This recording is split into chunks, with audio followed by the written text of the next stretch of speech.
What is going on, everybody? Thank you for tuning in to another episode. My name is Devin with Only Off Road, and I hope you guys are having an incredible week.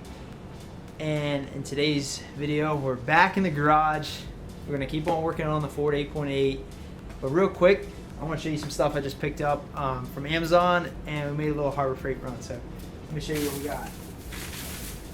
So for the Ford 8.8, we need to do brake lines like I said in the last video. So we got some brake line, 3/16. I think it's copper plated from Amazon with a bunch of fittings. We got some brake hoses for the calipers, power stop brakes that we have. Also at Harbor Freight, I picked up a new 3 amp battery for Bauer. I'm a big Bauer fan, and you can never have enough batteries, right? Got some gloves. I love these Hardy gloves from Harbor Freight. Got some more cutoff wheels, and we got some contact tips for my welder, along with some MIG nozzles as well. I'm due for some, so I picked up some while I was there. But yeah, that's what I got from Amazon and Harbor Freight.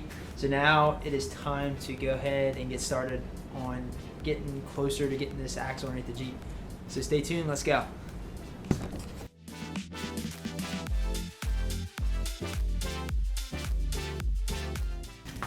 Alright, so last video where we stopped was we had everything primed, and my plan was to come back and pretty much finish up with the brakes, the brake lines, get the yoke right for to adapt to my drive shaft. But last week, I was thinking to myself, this shock tab should go on this side. So that's what I'm gonna attempt to do. So we're gonna take a step back. I'm gonna try to cut this weld. I'm gonna try to put this shock tab on this side.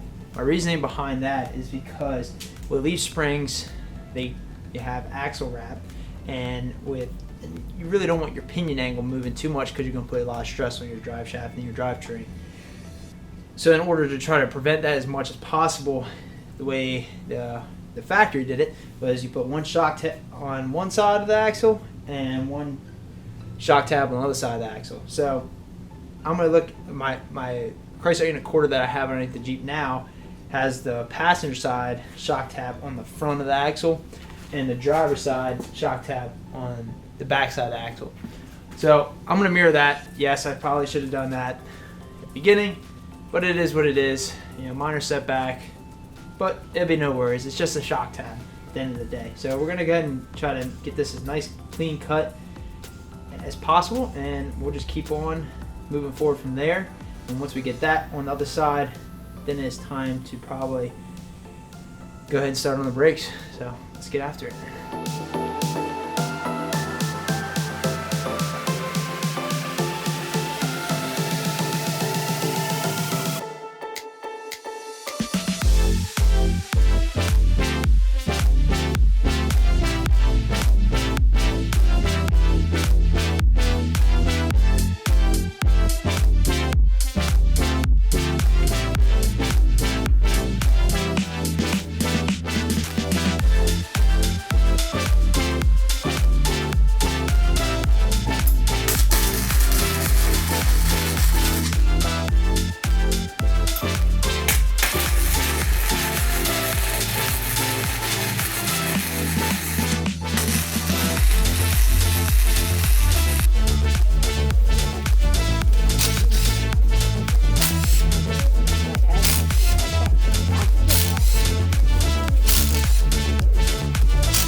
Alright, so as you guys just saw, I've been working on sealing off the diff cover.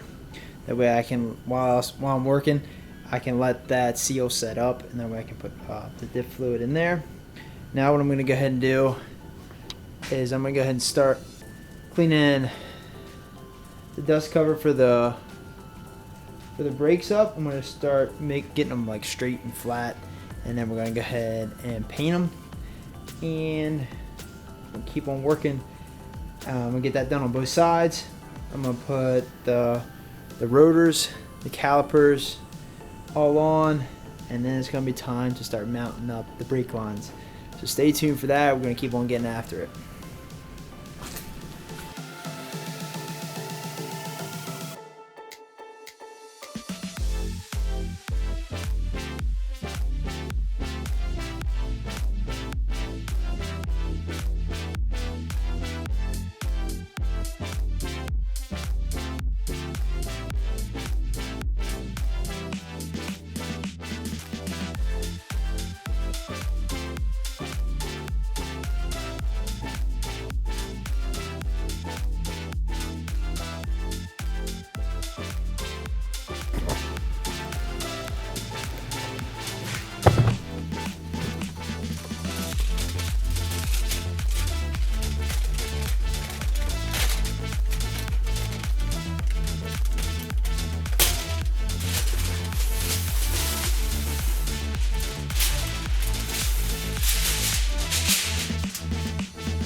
Alright, so it's been a day of work on this axle. So as you guys saw, we started with switching the shock bracket over to the other side, and did that, sealed up the diff cover, sealed off the old breather tube, and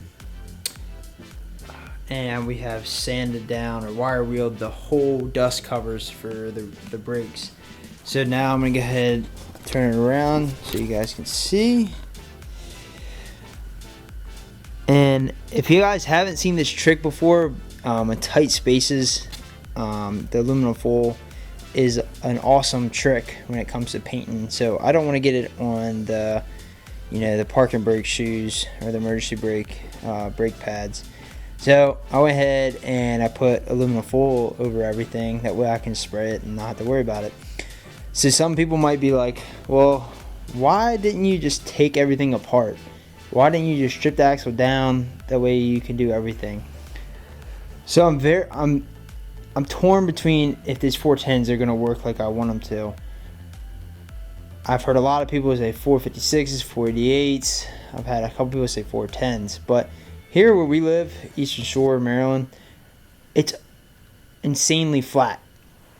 So I'm thinking the 410s would do great for me, because if you do the calculator for your gear to tire ratio, it's going to put you right around, for my setup, right around 422s, something around that ballpark. So I've been running 355s for a while now, stock gears with 35-inch tires, and it has done pretty good, but it is still, very underpowered. So what I'm going to do is I'm going to go ahead and test it. I'm going to put everything underneath the Jeep. I'm going to run it. I'm going to see if I like it. I'm going to see if the power is what I thought it was going to be. And I'm going to go from there. Alright, so that's pretty much a wrap for the day. I'm going to try to come back tomorrow and do some more work on wrapping up this axle. We were getting really close, and I'm super pumped to get it underneath the Jeep. But let me show you where we're at. So we got it fully painted. If I say so myself, looks pretty daggone good. Anything with paint on it looks good. But no, if I had to say so myself, it does look good. Everything's welded. You know, it is practically ready to go underneath the Jeep after we get brakes installed. And just put some fluid in it. I gotta get a U-joint for the rear axle. But yeah, we're getting close, guys. We're getting close. So, but no, my game plan for tomorrow would be to come up here. I'm gonna let this paint dry overnight, and I'm gonna put the brakes on, and then we're gonna mount up all the brake lines, hard lines, soft lines, all that good stuff. So once that's done, then it's on to just not mocking up, but installing the new U-joint adapter and the U-joint for that drive shaft. But yeah, there's that. We're gonna go ahead and call it a day. Me and Emily are probably gonna go grab something to eat. So after a nice long day in the shop, it's gonna feel good to go out and grab a drink and all that good stuff. So, all right, guys. Well, we'll see you tomorrow, hopefully. If not, I'll see you next video.